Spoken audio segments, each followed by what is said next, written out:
बार दो गुंडे बीरू और जय एक छोटी बच्ची को किडनैप करके जंगल के रास्ते ले जा रहे होते हैं। अरे वाह, हाय, ये तो सेठ की इकलौती लड़की है बीरू। अपने को अच्छा पैसा मिल जाएगा इसके बदले। हाय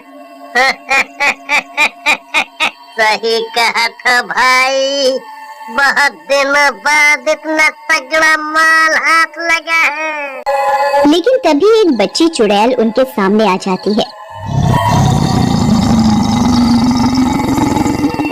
हाय राम, बचाओ बचाओ। मेरे रहते बच्चों को तुम छू भी नहीं सकते।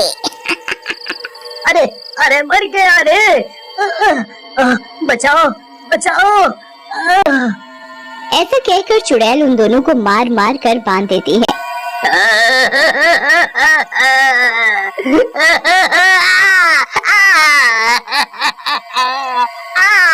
अरे अरे जेम्स बॉन्ड की अम्मा, ये तो बताओ तुम हो कौन है और हमें ऐसे कुत्तों की तरह क्यों मार रही हो? है भला हमने आपका क्या बिगाड़ा है भाई?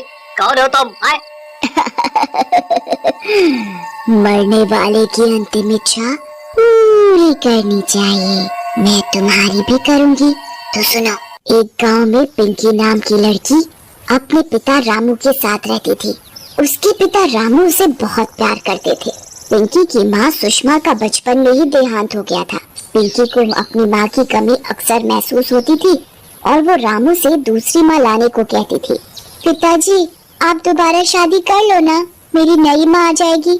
नहीं नहीं बेटी, मैं और तुम दोनों अकेले ही ठीक हैं। तुम्हारी माँ की जगह कोई नहीं ले सकता, कोई नहीं ले सकता। लेकिन पिंकी की लगातार जिद के कारण वो दोबारा शादी कर लेता है। पिंकी की नई माँ का नाम कामिनी होता है। पहले तो कामिनी पिंकी को खूब प्यार करती है, लेकिन कुछ समय बाद पिंकी पूरे दिन घूमती रहती है यहाँ। कोई काम धाम नहीं है क्या? चल घर के काम में मेरी मदद कर। फिर रोज कामिनी घर के सारे काम पिंकी से कराती और उसे भरपेट खाना भी नहीं देती, जिसकी वजह से धीरे धीरे पिंकी कमजोर होने लगी। रामू इन सब बातों से अनजान होता है और एक दिन रामू पिंकी से बोलता है। पिंकी, क्या हुआ बेटा? जब से नई माँ आई है अपने पुराने बाप को भूल गई हो?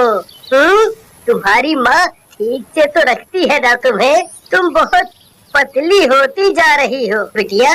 नहीं नहीं पिताजी, माँ मुझे बहुत प्यार से रखती है, मुझे भरपेट खाना देती है और मैं कहाँ पतली हूँ? आपने कई दिनों बाद देखा है ना, इसलिए आपको पतली लग रही हूँ। क्या चुगली हो रही है बाप बेटी में? वैसे किसी ने सही कहा है, जितना भी कर लो सौतेली माँ को लोग बुरा ही बोलते हैं। तुम भी ना क्या बोल रही हो?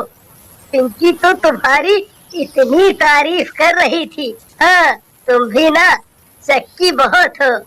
कुछ दिनों बाद कामिनी की बेटी पैदा होती है, जिसका नाम चुटकी रखते हैं। अपनी बेटी के आने के बाद कामिनी का व्यवहार पिंकी के लिए और भी बुरा हो जाता है। कुछ साल बाद तेरे से कोई काम ढंग से नहीं होता क्या? मेरे सारे कपड़े खराब कर दिए। पता है कितने महंगे कपड़े थे? तेरे भुक्कड़ बाप ने नहीं दिए। इस बार पिंकी से रहा नहीं जाता है और वो कामिनी से बोलती है, माँ आप इतना भला बुरा क्यों बोलती हैं? और पिताजी का इस सब से क्या लेना देना? ऐसा सुनते ही कामिनी को गुस्सा आ जाता है और वो पिंकी की लात घूंसों से पिटाई कर देती है। मुझसे जुबान लड़ाती है, दुष्ट। कामिनी की मार से पिंकी बेहोश हो जाती है। उधर कामिनी भी उसे उसी हालत में छोड़कर चली जाती है। एक दिन छुटकी खेलते खेलते बेहोश हो जाती है। कामिनी उसे डॉक्टर के पास ले जाती है। अरे रमेश, तुम, ये मेरी बेटी है, देखो ना इसको क्या हुआ, ये खेलते खेलते बेहोश हो गई है। डॉक्टर रमेश छुटकी को चेक करता है और बोलता है, मुझे लगता है इसकी दोनों किडनी खराब हो गई हैं और जल्दी ही इसकी किडनी नहीं बदली गई तो ये मर जाएगी। तुम जाओ और किडनी डोनर का बंदोबस्त करो। घर जाकर कामिनी किडनी डोनर के बारे में सोच रही होती है कि तभी उसकी नजर पास में काम कर रही पिंकी पर पड़ती है। अरे वाह, है तो सही मेरे पास डोनर, क्यों ना इसी की किडनी ले लूं? वैसे भी कौन रोकेगा मुझे, इसका बाप तो मेरी मुट्ठी में है और इसे तो मैं अपने झांसे में ले ही लूंगी। कामिनी रात में रामू और पिंकी को डॉक्टर की सारी बात बोलती है। बात तो ठीक है कामिनी, लेकिन हम डोनर कहाँ से लाएंगे? तभी पिंकी बोलती है, माँ मैं चुटकी को अपनी एक किडनी दे दूंगी, आप चिंता न करो, मेरी छोटी बहन है वो। पिंकी तुम चुप रहो, तुम कहाँ से किडनी दोगी? हाँ? पिंकी तुम किडनी मत दो, चुटकी मरती है तो मरे, कोई बात नहीं। लेकिन पिंकी रामू की बात नहीं मानती और किडनी देने के लिए तैयार हो जाती है। और ऑपरेशन वाले दिन कामिनी डॉक्टर से कहती है, रमेश ये लड़की जिंदा नहीं बचनी चाहिए, तुम इसकी दोनों किडनियां निकाल कर मार दो। मेरे रास्ते का कांटा निकल जाएगा। ठीक है कामिनी डार्लिंग, जैसा तुम बोलोगी वैसा ही होगा। तुम्हारे लिए तो जान भी हाजिर है।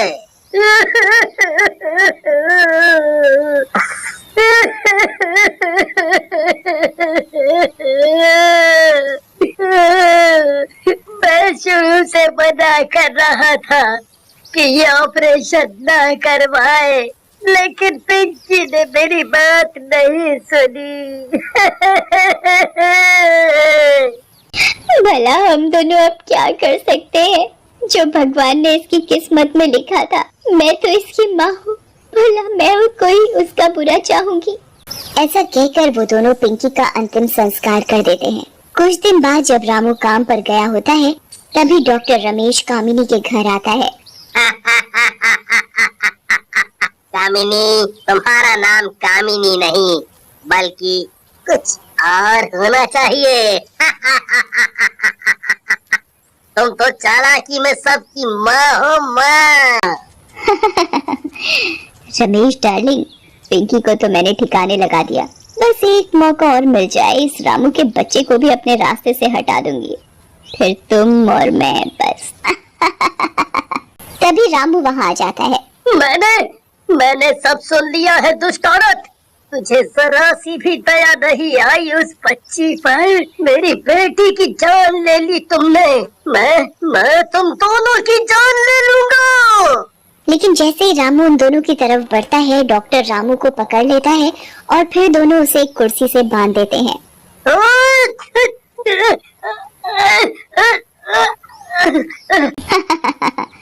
रामू डार्लिंग, मैं तुम्हें इतनी जल्दी नहीं मारना चाहती थी, लेकिन तुमने हमारे सारे राज जान लिए हैं, अब तुम्हें थोड़ा सा जल्दी मरना पड़ेगा। तभी डॉक्टर एक चाकू लेकर रामू पर वार करने जा रहा होता है कि तभी वहाँ धुआं धुआं हो जाता है और धुएं के हटते ही वहाँ पर एक चुड़ैल खड़ी होती है। दुष्टों, मेरे रहते तुम मेरे पिताजी को छू भी नहीं सकते। डॉक्टर तो भगवान का रूप होते हैं और तूने शैतान वाला काम किया, तुझे मरना होगा। ऐसा कहकर चुड़ैल डॉक्टर की गर्दन धड़ से अलग कर देती है। फिर चुड़ैल कामिनी की तरफ बढ़ती है। और तू माँ तो जैसी भी हो माँ होती है, मैंने तुझे अपनी सगी माँ से बढ़कर माना और तूने मेरे साथ ये सलूक किया। जा, तू भी जा अपने आशिक के पास। ऐसा कहकर चुड़ैल कामिनी को भी मार देती है और फिर रामू को आजाद कर देती है। पिंकी, मेरी बेटी, मुझे माफ कर दे, ये सब मेरी वजह से हुआ है, मेरी वजह से। नहीं पिताजी, आप दुखी मत हो, शायद मेरी किस्मत में ये सब था, बस अब आप छुटकी का ध्यान रखना और उसके साथ वो सब मत होने देना जो मेरे साथ हुआ। ऐसा कहकर चुड़ैल वहाँ से गायब हो जाती है। दोस्तों, ये है मेरी कहानी और ये मेरी ही छोटी बहन है।